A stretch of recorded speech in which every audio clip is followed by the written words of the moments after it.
Robert F. Kennedy Jr. was nominated by President-elect Donald Trump to serve as health secretary in his upcoming administration, but the 70-year-old politician faced backlash after a clip of him discussing his past heroin use resurfaced on social media.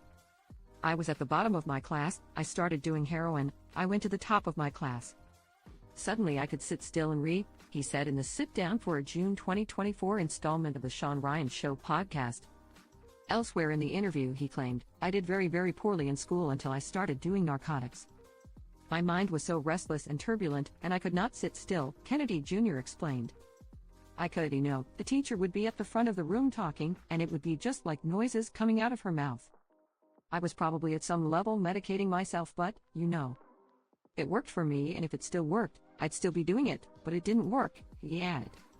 "It starts, it works really great in the beginning, but then it begins exacting a cost and then the cost gets worse and worse.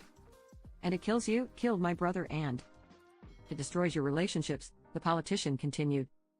"It hollows out your whole life, you have a one-dimensional life." Despite admitting that the drug did not improve his life in the end, Kennedy Jr. was mocked on social media for appearing to suggest heroin could do anything positive for someone's life. One ex-critic wrote, "RFK Jr. says the shooting heroin helped him read again. My God," and another replied, "So, he's against immunization and various drugs.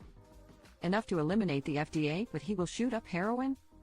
A third person chimed in, "His nomination is one of the most terrifying," and a fourth said, "Well, at least Trump didn't nominate him to be Secretary of Education."